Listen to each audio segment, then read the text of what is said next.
नमस्कार दोस्तों, बहुत स्वागत है आप सभी का हमारे इस खास कार्यक्रम में, खास मुलाकात।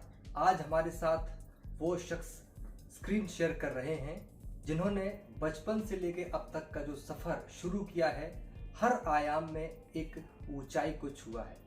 लगातार नित रोज नए आयाम गढ़ रहे हैं। समाज सेवा से लेकर स्वास्थ्य के क्षेत्र में भी उनका हस्तक्षेप है। तो आइए बहुत बहुत स्वागत करते हैं हम हमारे अतिथि आदरणीय डॉक्टर श्री राधेश्याम सोनी जी का। नमस्कार। तो सबसे पहले आप अपने परिचय में हमारे सभी दर्शकों के साथ, सभी श्रोताओं के साथ क्या बात करना चाहेंगे? बिल्कुल, पहले जो सभी दर्शकों को राम राम। और जैसे उन्होंने कहा है परिचय, तो परिचय में राधेश्याम सोनी मेरा नाम है। मैं यूपी का रहने वाला हूँ। महोबा जिला पड़ता है। महोबा जिला यहाँ से जो बॉर्डर पड़ता है श्रीनगर पर अतरार गाँव, छोटा सा गाँव है, वहाँ का रहने वाला हूँ। और पढ़ने के उद्देश्य में छतरपुर आया था जी 1999 में। 1999 में पढ़ने के उद्देश्य आया था और धीरे धीरे वो ऐसे समीकरण बनते गए तो पढ़ने के बाद यहीं सेट हो गए। आज भगवान की कृपा से सब कुछ सक्षम है। पत्रकारिता क्षेत्र में भी ठीक है, मेडिकल लाइन में भी ठीक है, मतलब सभी क्षेत्र में भगवान ने पूरा आशीर्वाद दिया है। तो आपके परिवार में कौन कौन है, हम सभी जानना चाहेंगे। जी, परिवार की बात करें तो परिवार में हम लोग 4 भाई थे। माता पिता हैं, सभी लोग हैं। एक भाई जो हैं वो एक्सीडेंट में ख़त्म हो गए थे जी। बाकी सभी लोग हैं। माता पिताजी भी हैं, अभी भाई बहनें सभी लोग हैं और सभी की शादियां हो चुकी हैं और सभी लोग अपने अपने घरों पर शिक्षा में आपने कैसे मतलब चुना था, किस विषय को चुना था, उस बारे में भी जानना चाहेंगे। शिक्षा की बात करें तो पहले तो आप जानते गांव में रहते थे तो एक बड़ा अलग महसूस होता था गांव में रहने का। जब गांव में रहते थे 5वीं तो हमने अपने गांव से ही किया था। 8वीं पास में पढ़ता थे पिपरा। तो सभी लोग गांव में, कोई ऐसे साधन थे नहीं है उस समय पे, साइकिल से जाया करते थे और पढ़ने के लिए जाया था। एक उत्साह टाइप का था कि बहुत पढ़ने में ज़्यादा मन नहीं लगता था पढ़ने में, लेकिन सभी दोस्तों के साथ चलेगा पढ़ने के लिए। तो 8वीं पास हमने पिपरा में आपसे की। फिर 10वीं में हम जैसे ही पिपरा में जब तो पढ़ते रहे तो ऐसे ही पढ़ते रहे, कुछ पढ़ा या नहीं पढ़ा, पास होते गए। जब 9वीं में यहाँ जो हमारे पास में श्रीनगर है जी, श्रीनगर में हमने हायर सेकेंडरी स्कूल था, उसमें एडमिशन लिया। तो 9th में ही हम फेल हो गए क्योंकि टीचर बहुत अच्छे थे उस समय पे जी। मनमोहन सिंह राठौर वगैरह, मनमोहन सिंह राजपूत और राठौर साहब थे और शमशेर बहादुर सिंह प्रिंसिपल साहब हुआ करते थे। बहुत अच्छा पढ़ाते थे, बहुत अच्छे इंग्लिश के टीचर थे वो। और मनमोहन सिंह राजपूत बहुत अच्छी बॉटनी और बायोलॉजी बहुत अच्छी पढ़ाते थे। मैथ राठौर साहब बहुत अच्छी पढ़ाते थे। तो पहली बार जब 9th में एडमिशन लिया, 9th में गए एडमिशन लेके फेल हो गए। तो उस समय तक पढ़ने की कोई ज़्यादा रुचि नहीं थी। क्या करते थे, जैसे गांव के थे तो पढ़ने में ज़्यादा था नहीं, तो 2 क्लास से दरवाजे आगे, दरवाजे से टीचर खुद पीछे दरवाजे से हम लोग निकल लेते थे, वहाँ संदर्भ खेलते, मतलब जो जितनी उदंडता होती थी उसकी उदंडता करते थे। जब फेल हो गए तो फिर दिमाग में आया अरे हम तो फेल हो गए। फिर पढ़ना स्टार्ट किया। फिर पढ़ना ऐसे स्टार्ट किया और टीचर भी अच्छे थे, पढ़ने में ही मन लगने लगा। फिर 9th हुआ, 10th हुआ, 11th 12th महोबा से किया, पढ़ाई में और अच्छे होते गए। उसके बाद एडमिशन लिया यहाँ पे मेडिकल लाइन में छतरपुर में। मेडिकल लाइन पे फिर BHMS किया, BSc किया, DMLT किया, CCA किया, ऐसे तमाम कोर्स करके फिर एक छोटा सा पैथोलॉजी सेटअप डाला। क्योंकि एक हम चीज़ बता दें आपको कि उस समय परिवार की स्थिति अच्छी नहीं थी जी कि इतना सब कुछ पढ़ा पाएँ। पढ़ाई का 4-5 हज़ार रुपये बड़े मुश्किल से पढ़ा हुआ करते थे। हम आपको स्टार्टिंग पॉइंट बताएं कि छतरपुर से यहाँ से गांव जाना पड़ता था 35 किलोमीटर, तो 30 रुपये कुछ किराया लगता था, वो भी हम लोग पास नहीं रहा करता था। तो साइकिल से जाते थे यहाँ से छतरपुर तक 35 किलोमीटर साइकिल से सफर तय करते थे।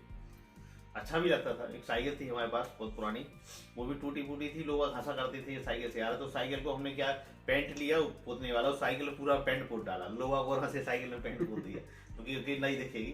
लेकिन उससे हमें कोई फर्क नहीं पड़ता था, कौन क्या सोच रहा है, हमें हमारी बचत काय में हमें क्या करना चाहिए, बिल्कुल जिस चीज़ में हम आगे बढ़े। ये नहीं कि वो हम आपका देखें कि आप मोटरसाइकिल चला तो मोटरसाइकिल ही चाहिए। हम किस चीज़ में हम सक्षम है, कौन सी चीज़ कर सकते, कैसे हमें आगे बढ़ना है, वो चीज़ हम करते थे। BHMS हो गया, उसके बाद डॉक्टर साहब का साथ मिला, श्रीवास्तव नर्सों में काम किया, डॉक्टर साहब का साथ मिला। और जब से डॉक्टर साहब का साथ मिला, डॉक्टर आदरणीय डॉक्टर एम साहब, वो मतलब हमारे लिए भगवान का स्वरूप। तो उन्होंने जैसे साथ दिया हमारा, और शुरुआत से लेके अभी तक उनका साथ बराबर सानिध्य उनका, डॉक्टर एम साहब पुष्पा मैडम का, और उन्हीं के सानिध्य में आज सब कुछ अच्छा चल रहा है। क्या बात है। तो उस समय जो एक आइडियोलॉजी रहती है एक विद्यार्थी के मस्तिष्क में कि मुझे बड़ा होकर क्या बनना है, ये आपने पहले ही डिसाइड कर लिया था? जी बिल्कुल, या फिर आपके बहुत अच्छा प्रश्न पूछा कि ये 8वीं तक तो कोई डिसाइड नहीं था कि क्या बनना है। 9वीं क्लास में जैसे ही जब हमने बताया श्री एडमिशन लिया तो हमारे पास में हम जो हमारा मकान है उसके पीछे एक डॉक्टर साहब आए थे, डॉक्टर महेश सांडेल। वो क्लिनिक पीछे खोले थे, तो उनके यहाँ जाके बैठते थे, तो एक रुचि हुई कि हमें भी मेडिकल लाइन में जाना है। तो उनके यहाँ बैठ के इंजेक्शन उनका काम वाम करने लगे। मतलब ऐसा कि जब किसी से कोई चीज लेनी होती तो उसको पसंद करना पड़ता है, हर प्रकार के काम होते, जो भी कहते थे वो काम कर दो, काम करना काम करते थे। धीरे धीरे सीख गए उस काम, रुचि हुई कि मेडिकल लाइन में आना है। तो फिर जब 11th कर लिया, 12th कर लिया, तो फिर मेडिकल लाइन में आके यहाँ पे इलेक्ट्रोहोम्योपैथी में एडमिशन लिया था। तो वहाँ से मोटिवेशन मिला कि लाइन आपको चेंज करना है, मेडिकल लाइन में हम आए। अरे वाह, क्या बात है। ये बहुत अच्छी घटना आपने शेयर की है, क्योंकि जब व्यक्ति, आपने कहा कि उस समय कोई गोल डिसाइड नहीं था, केवल देखा और उसके बाद रुचि बढ़ी और आप करने लगे। तो कहीं पे आपके लक्ष्य में कोई परिवर्तन हुआ या फिर लगातार आप बढ़ते रहे? लक्ष्य में परिवर्तन इसलिए नहीं हुआ कि जैसे ही हम मेडिकल लाइन में यहाँ आए और साथ में हॉस्पिटल ज्वाइन किया और डॉक्टर साहब का सपोर्ट मिल गया एमपी साहब का, तो लक्ष्य में परिवर्तन फिर हुआ नहीं, फिर उसी लाइन में आगे बढ़ते गए। फिर क्योंकि हम बताएं मीडिया का बहुत शौक था, मीडिया का शुरू से ही शौक था। जब हम पढ़ते थे मीडिया में खबरें, मीडिया का शौक था। जब हम यहाँ पे BHMS करते थे तो शौक हुआ करता था, जैसे कोई भी टॉपिक हम लोग पेपर में छपवाते थे। जब पहले भारत और ये कृष्ण क्रांति पेश वगैरह होगा तो यहाँ लिख के आते थे, तो क्या होता है वेसेक्टोमी, क्या होता है ट्यूबेक्टोमी, क्या होता है, लिख के छप जाए, हमारा नाम छप जाए पेपर में। वो हाँ आर्टिकल रहे हमारा। तो एक मीडिया में बोलने का शौक था कि मीडिया में पत्रकारिता करना। जब लोग टीवी में बोला करते थे कि जैसे कहीं से इंटरव्यू दे रहे तो ये लगता था कि हम भी ऐसे ही बोलेंगे। तो एक स्वप्न था कि मीडिया में जाने का। तो सबसे पहले सदर भ्रमण पेज से जुड़े, उन्होंने काफी सपोर्ट किया, हरी चाचा ने पूरा सपोर्ट उनका सनद रहा मीडिया में। उन्होंने जो भी पहचान बनाई है तो उनके ही देन है आज। तो वैसे प्रिंट मीडिया में रहे, फिर सबसे पहले न्यूज ऑब्जर्वर चैनल ज्वाइन किया, फिर इंडिया फर्स्ट न्यूज ज्वाइन किया, फिर DNN न्यूज ज्वाइन किया। फिर उसके बाद धीरे धीरे बढ़ते गए तो आज नेशनल लेवल पे न्यूज नेशन में है और टॉप 10 के रिपोर्टर पे भी काम कर रहे हैं। वर्तमान में आप हमारे शहर को, छतरपुर को कैसा देखते हैं? क्या कुछ इसमें विशेषताएं आपको नजर आती है या क्या वो चीजें जो और बेहतर हमारे शहर को कर सकती हैं? जी बिल्कुल, जैसे जो आपने प्रश्न पूछा है उसमें मैं आपको बता दूं कि मेरा एक सरकार से भी निवेदन है कि सरकार बहुत अच्छा काम कर रही है, भारतीय जनता पार्टी बहुत अच्छा काम कर रही है। जहाँ तक मेरी नजरों में है कि चाहे भारतीय जनता पार्टी हो चाहे कांग्रेस पार्टी हो, सब यही चाहती है कि हमारे वोट बैंक कैसे सुरक्षित रहे, हम कैसा प्रलोभन दें लोगों को सुरक्षित रहें। लेकिन युवाओं की किसी को चिंता नहीं है। आप रोजगार बंद, फ्री का रेवड़ी मास्टर टोटल बंद कर दीजिए, आप किसी को कुछ मत बांटिए। आप करोड़ों हजारों करोड़ रुपए हर महीने आप लाडली बहना में दे रहे हैं, आयुष्मान में तो करोड़ों रुपए अरबों रुपए जा रहा है, फ्री फंड का रुपए जा रहा है। आप अस्पताल में पहुंचे, अस्पताल से फर्जी बिल बन करके पास हो रहे हैं, सरकार का पैसा खजाना खाली किया जा रहा है। आप बिल्कुल मत बांटिए, आप खाली चिकित्सा और स्वास्थ्य को फ्री करिए, उसके अलावा किसी भी चीज को फ्री मत करिए।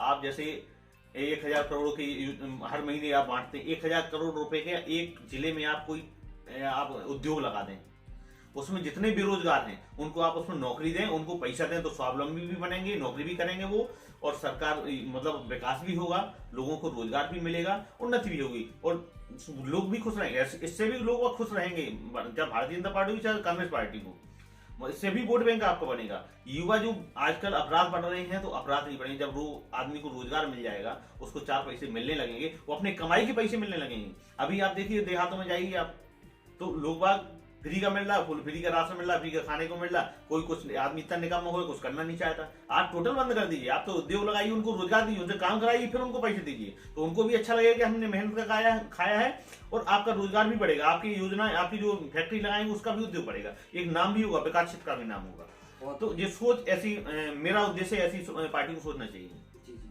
आपने दोनों पार्टियों से अनुरोध किया है, तो इन राजनीति के क्षेत्र में भी आप कुछ कहना चाहेंगे या कुछ आप विचार रखते हैं दोनों पार्टियों को लेकर, या राजनीति की किसी भी पार्टी को लेकर कैसी राजनीति होनी चाहिए? राजनीति तो मैंने यही बताया कि राजनीति वोट बैंक के लिए करते हैं लोग बाग, और करना भी चाहिए वोट बैंक के लिए, सब कोई करता है वोट बैंक के लिए। लेकिन जो युवा है, युवाओं को ध्यान रखना है। आज कोई सैकड़ों हजारों युवा, लाखों युवा बेरोजगार घूम रहे हैं, उनकी तरफ किसी का ध्यान नहीं है, उनको कोई रोजगार मिले। आप फ्री का बांट दो, आपने कहा फ्री का हम ये दे देंगे आपको, ये योजना का लाभ दे देंगे, बिल्कुल बंद करो। आप उनको आप शिक्षा फ्री कर दो। शिक्षा पे आप देखिए, आप किसी को मेडिकल लाइन में एडमिशन हो गया तो करोड़ों 10-10 लाख रुपए फीस लगती है, उसको वो पढ़ा नहीं पाता है। अब आप चिकित्सा क्षेत्र में देखिए, चिकित्सा में आपने आयुष्मान कार्ड कर दिया, वो ठीक है, कुछ लोगों के लिए बेहतर है, लेकिन उसका गलत दुरुपयोग ज्यादा हो रहा है। आप चिकित्सा और शिक्षा टोटल फ्री कर दीजिए, चाहे वो आम आदमी, बड़ा आदमी हो या गरीब आदमी हो, चिकित्सा और शिक्षा, उसमें ना कोई आयुष्मान कार्ड लगना है, न जाति प्रमाण पत्र लगना है, न गरीब प्रमाण पत्र लगना है। आप अगर पढ़े लिखे व्यक्ति हैं, बड़ा आप देखिए, आप ये आरक्षण है, किसी के 403 नंबर आए, किसी के 570 नंबर आए, तो 403 वाला मेडिकल कॉलेज में दाखिला पा रहा है और 570 वाला उसको एडमिशन नहीं मिल रहा है। आप देखिए ना, आप ऐसा क्यों नहीं करते हैं कि जो मोदी जी का प्लेन उड़ा रहे हैं उसको अनपढ़ को आप प्लेन उड़वा दें, आप उसको तो नहीं करते हैं ना। आप जो योग्य है उसी व्यक्ति को वो दर्जा मिलना चाहिए। अगर उससे पढ़ा लिखा वो 570 वाला है तो यहाँ आरक्षण टोटल खत्म कर देना चाहिए। आरक्षण बिल्कुल टोटल खत्म होना चाहिए। जो व्यक्ति जिस कैपेबल है, जितनी उसकी क्षमता है, जितना उसको ज्ञान है, उस हिसाब से उसको कार्य मिलना चाहिए, मेरा ऐसा मानना है। बिल्कुल सही कहा। आपसे हम जानना चाहेंगे कि इतने सारे काम में आप व्यस्त रहते हैं, मीडिया का लाइन भी है, मेडिकल भी है, कुछ जिम्मेदारियां भी हैं, तो इस पूरे उलझन में आप अपनी दिनचर्या को कैसे सिस्टमेटिक करते हैं? क्या आपका रूटीन रहता है? क्योंकि आप हमेशा चुस्त दुरुस्त तंदुरुस्त और फिट नजर आते हैं। देखिए, हम आपको बता दें कि व्यस्तता सभी के पास रहती है। आप सोच बना लीजिए कि मुझे आज ये काम करना है, इतनी व्यस्त रहने के बाद भी करना, तो आप कर लेंगे। वो आप सोच नहीं बनाएंगे तो नहीं कर सकते। फिटनेस रहने का है कि जैसे मेरा कोई ऐसा शेड्यूल नहीं है, मैं सुबह से उठ जाता हूँ, सबसे पहले मैं आपको बता दूं, मैं आज तक कभी नाश्ता नहीं करता। सुबह से जब चाहे 6 बजे निकलो, चाहे 7 बजे, चाहे 8 बजे, मैं नहा के तैयार हुआ, कपड़े पहने, और हमारी धर्मपत्नी जी हमारे खाना हमारी टेबल पे, रोटी और सब्जी, कभी और नाश्ता नहीं। कोई एक्स्ट्रा डाइट नहीं, कोई एक्स्ट्रा डाइट, कुछ नहीं, फ्रूट वगैरह कुछ नहीं, पूरा खाना। 6 बजे भी अगर हम सुबह निकले तो 6 बजे हमको खाना की थाली मिलती है और खाना खा के हम निकलते हैं। अच्छा, खाने से कोई लापरवाही नहीं? कोई लापरवाही नहीं। और दोपहरी में भी अगर टाइम मिलता है खाने का, नहीं मिलता तो शाम को तो फिर जाना ही जाना, दोपहरी में कुछ यहीं ले लेते हैं। ये योग और प्राणायाम, एक्सरसाइज, जिम वगैरह ये कभी कभी करते हैं, लेकिन कंटिन्यूएशन में नहीं कर पाते। कभी कभी ऐसा टाइम मिल जाता है, कहीं जाना है, जिम्मेदारियां भी ज्यादा हैं, तो नहीं, अभी बीच में रहा, कंटिन्यूएशन में रहा, लेकिन फिर भी हो गया। लेकिन ठीक है, जितना टाइम मिलता है उतना कर लेते हैं उसको। लेकिन आज जो देखा जाता है कि जिम है या योगा है, बॉडी फिट, बिना योगा और बिना जिम के आपकी बॉडी कैसे? बिल्कुल, ये मैं नहीं मानता। मैं तो ये मानता हूँ, आप काम करो, हाँ, नियम से काम करो, अपने काम में कोई लापरवाही ना करो आप। और हाँ, घूमना जरूरी है, सुबह से घूमो तो उसकी एनर्जी ही कुछ बात अलग है कि सुबह से जो एनर्जी लेते हो तो बिल्कुल लेना चाहिए वो एनर्जी। इसमें तो मैं थोड़ा सा वीक हूँ कि पूरा रूटीन नहीं वर्क चल पाता, क्योंकि काम ऐसे रहते हैं कि कभी माना 2 बजे रात में घर पहुंचे तो सुबह उठ नहीं पाते, तो एक दिन रूटीन टूटा तो फिर टूट जाता है, वो कंटिन्यूएशन रहे तो बना रहता है। तो इस पर थोड़ा सा सुधार करने की जरूरत है, मुझे भी सुधार करने की जरूरत है। अपने काम के साथ साथ आप सामाजिक क्षेत्र में भी काफी दिलचस्पी लेते हैं। कई सारे ऐसे ग्रुप हैं, हम वतन के रखवाले में भी आपको देखा है, कोई भी जो असहाय होता है उसकी सहयोग के लिए सबसे पहले हाथ आपका उठता है। कोरोना काल में भी हमने देखा कि कोई जाने को तैयार नहीं था, लेकिन पहले जो पत्रकार थे या व्यक्ति थे वो आप थे जो वहाँ पर पहुँचे थे। तो इसके पीछे की क्या कुछ आपकी विचारधारा है? क्या है, मैं आपको एक चीज बता दूं, अपन ने इस दुनिया में जन्म लिया है, मानव जन्म लिया है, तो मानव को मानव की सेवा करनी चाहिए, ऐसा मेरा उद्देश्य है। अगर हर कोई सोच ले कि हमें किसी की मदद नहीं करना है तो कोई आगे ही ना बढ़े। तो मदद करने का सबसे पहले होना चाहिए कि अगर हम सक्षम हैं तो हमें सामने वाले की मदद करना चाहिए। मदद करना जो भी हमने सीखा है, हमारे आदरणीय गुरु डॉक्टर MP खरे साहब, डॉक्टर सुषमा खरे, उनसे हमने सीखा है। उनके पास इतना ज्ञान है, इतनी ऊर्जा है, क्योंकि एक एक बूंद अगर ग्रहण करेंगे तो अपन तृप्त होंगे। उनकी हर शब्द में ज्ञान है, हर शब्द से शिक्षा मिलती है। हमने देखा है, उनका त्याग देखा है, माता पिता की किस प्रकार से सेवा करते हैं। थोड़ा सा भी कष्ट हो जाए तो वो, मतलब उनके अंदर इतने बड़े सर्जन होने के बावजूद भी इतना सा भी उनके अंदर ईगो नहीं है। माँ बाप की सेवा हो या परिवार के लिए त्याग हो, हर चीज, हाँ, समाज, हर चीज देखा है। कई मरीज आ जाते, उनके पास पैसे नहीं देते, वो फ्री ऑपरेशन करते। उनका एक हमसे कहना था जब हम उनसे जुड़े थे, बोले राधे श्याम, पैसा सब कोई कमाते हो, पैसा कमाने के लिए तुम भी आए हो, हम भी पैसा कमाने के लिए आए हैं, वो पैसा कमा रहे हैं, लेकिन मानव सेवा को परमेश्वर ध्यान में रखना है। कोई मरीज ऐसा आ जाए आपके पास, उसका पैसा नहीं है, तो ये नहीं कि पैसे के पीछे उसका इलाज रोक दो। इलाज उसका बराबर करना है, जांच उसकी बराबर करना है। जिस क्षेत्र में आप हो, खाली ये जांच क्षेत्र नहीं, जिस क्षेत्र में आप हो वो आप उसकी मदद कर सकते हो, तो सबसे पहले आपको उसकी मदद करना है। मैं भी यही मानता हूँ, अगर आज हमारी मदद डॉक्टर एम के साहब ने नहीं की होती, आज उन्होंने हाथ पकड़ के हमारा बाहर नहीं निकाला होता, तो हम यूं क्यों रहते। तो मदद बिल्कुल करना चाहिए, और जो लोग नहीं मदद करते हैं वो गलत करते हैं। पूजा पाठ से कुछ नहीं होता, आप 2-2 4-4 घंटे पूजा पाठ करते रहो, और कोई मरीज मर रहा है और आप उसको नहीं देखोगे, उसको कोई भूखा है उसको खाना नहीं दोगे, तो आपकी पूजा व्यर्थ है। आपको उसको हमारे पास कई बार ऐसे उदाहरण आए, जैसे जो आप बता रहे कि लड़कियों की शादी की, कई हम जानते भी नहीं उनको कौन। जैसे एक पेशेंट हमारे पास आया, वो मजदूरी करता था, पैर से मिट्टी उसको कमर से नीचे गिर गई, पूरा विकलांग था, यहीं पास का था, तो चल नहीं पा रहा था, वो बेड पे था, 2 साल से बेड पे था। 5 बेटियां थी उसकी, बेटियां छोटी छोटी बेटियां, 2 बेटियां बड़ी थी। बेटियां जब मजदूरी करती थी तब उसके घर में सब्जी आती थी, खाना आता था, उसी पैसों से, मजदूरी पैसों से बाप की दवाई आती थी। वो पेशेंट एक दिन दिखाने के लिए आया डॉक्टर एम साहब के यहाँ, उसने वहाँ पर्चा कटवाया, हमारे यहाँ आया जांच कराने के लिए, हमने उससे 800 रुपये मांगे, तो उसने हमको पूरे 800 रुपये दिए, लेकिन 800 में सिक्के थे, 5 का 10 का, मतलब ऐसे टोटल सिक्के थे।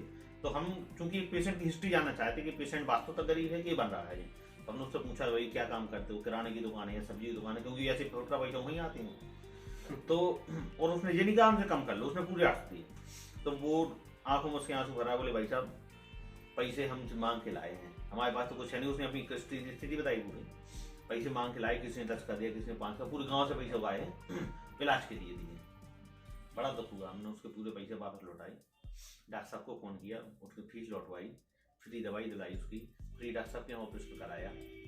फिर उसका एक ऑपरेशन और होना था ग्वालियर में, ग्वालियर में हमने यहाँ से कलेक्टर साहब से मदद मांगी, उसको एम्बुलेंस से ग्वालियर भेजा, ग्वालियर से उसको ऑपरेशन कराया। ऑपरेशन करा के लौट के जब वो सही होके आ गया, तो चल तो पाते नहीं था, लेकिन पेट का ऑपरेशन हो गया, सही होके आ गया, तब उसने पूरी स्थिति अपनी बताई हमारे यहाँ आ गई, बोले स्थिति ये है हमारी कि हमारे पास कुछ नहीं खाने, और 5 बेटियां हैं, एक बेटी शादी लायक हो गई है, हम कैसे शादी करें, हमारे घर में 5 किलो आटा नहीं है, कहाँ देखें, कुछ ना कुछ तो लगेगा ना। फिर हमने उससे बोला, हमने तुम्हारी जब बेटी की शादी तय हो जाए तो वो आना हमारे पास, जो मदद होगी हम करेंगे। शादी उसने बेटी की तय कर दी, आया हमारे पास, बोले भाई साहब आपने कहा था, हमने तय कर दी, ठीक है, हमने जो बोला था हमने, क्योंकि मैंने कुछ नहीं किया, मैंने एक खाली मुहिम चलाई, आगे का मुहिम चलाई, हम वतन के रखवाले में खबर डाली, और मैंने 2 घंटे के अंदर पूरी शादी की व्यवस्था हुई, पूरा दहेज, दाल, चावल, आटा, शक्कर, और पूरा बेड, बिस्तर, पलंग, सोफा, टीवी, अलमारी, सब कुछ लेके हम दहेज उसके घर पर रख के आए।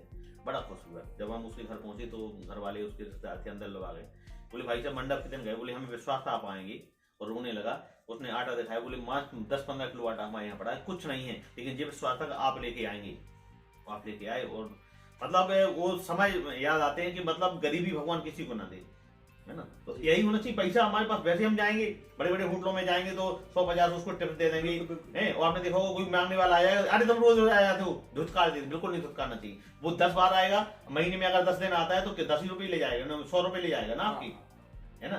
तो 100 रुपये 10 बार आप लेगा, 10 बार आपको दुआ भी देगा वो, 10 रुपये में आपको दुआ भी। आप बेटर को 200 रुपये दे देगा तो आपको दुआ नहीं देगा वो, जो 10 रुपये आप उसको दोगे गरीब को तो वो दुआ देगा आपको। इसलिए कभी नहीं धुतकारना चाहिए। 50,000 मांगने वाले तो 50 मांगने वालों को देना चाहिए। वैसे तो काफ़ी इंटरेस्टिंग लग रहा है आपसे बात करना, क्योंकि काफ़ी सारी फील्ड से आप जुड़े हैं, अच्छे अनुभव आप बता रहे हैं, लेकिन उनमें कोई विशेष अनुभव जो आपको याद हो, जो आप शेयर करना चाहें हमारे साथ, कोई ऐसी घटना जो आपके लिए अविस्मरणीय?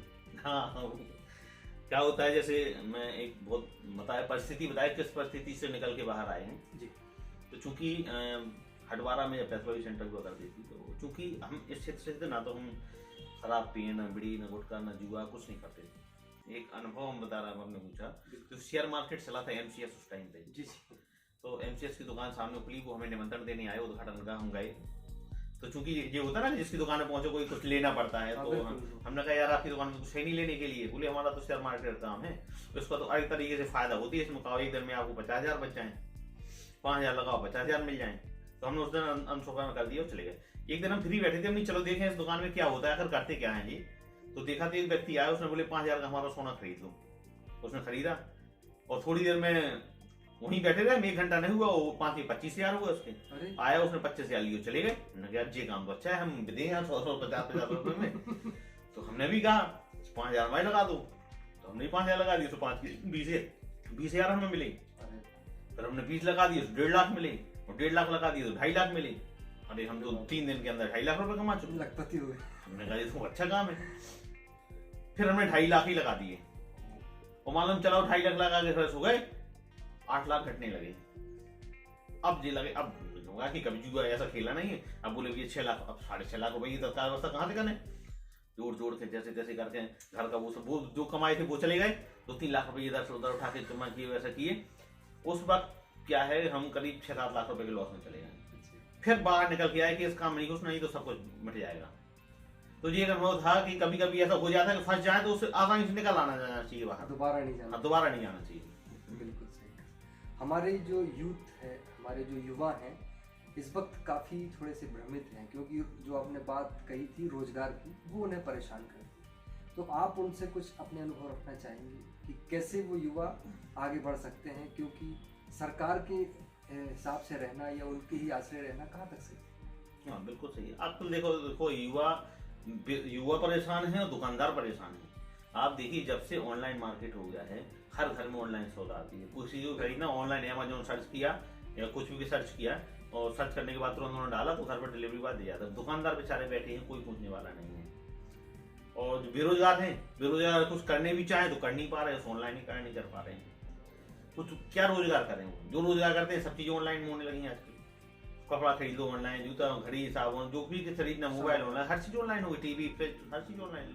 आप जो मार्केट करके बैठे हैं उससे कम ऑनलाइन वाले दे रहा है, तो वो कह रहे हैं यहाँ से क्यों ले। तो दुकानदार बेचारे परेशान है, खर्चा नहीं निकाल पा रहे अपना, ये युवा तो परेशान है ही। तो इन सबको अपने स्थानीय जो नेता हैं, विधायक हैं, सांसद प्रतिनिधि हैं, कलेक्टर एसपी से इनको सबको उनसे मिलना चाहिए और बात करना चाहिए कि ऑनलाइन सिस्टम खत्म हो और जो रोजगार हैं, जो फ्री गिरौनियां बांटना बंद करो। आप कोई उद्योग लगाओ, हम लोगों को रोजगार दो। मेरा ऐसा मानना है कि सभी युवाओं को एक साथ मिलकर अपने प्रतिनिधियों से मिलना चाहिए, उस पर बात करना चाहिए। बिल्कुल। काफी सारी बातें आपसे की, हमें बहुत अच्छा लगा। फिर भी अगर कुछ छूट गया हो, आपको अपनी बात रखनी हो तो आप रख सकते हैं, खुला मंच। सभी से वैसे तो सब बातें हुई हैं, सिर्फ एक ही मेरा कहना है, मैं आप सभी से एक निवेदन करता हूँ कि अगर आप सक्षम हैं और किसी की मदद कर सकते हैं, आपकी मदद से वो आगे जा सकता है, तो आप बिल्कुल मैसेज रखिए। पैसा कहीं नहीं ले जाना है अपन को, सब यहीं पड़ा रहना। चाहे जितना रुपया कमा लो, चाहे जितना पैसा कमा लो, जिस दिन आप चले जाओगे कोई पूछने वाला है। 1-2 दिन सभी लोग रोते हैं, उसके बाद सब भूल जाएंगे। इसलिए जो आप वो कर रहे हैं, जो आप दूसरों की हेल्प कर रहे हैं, वो खुद लेके जाएंगे। आप वो लोग याद करेंगे।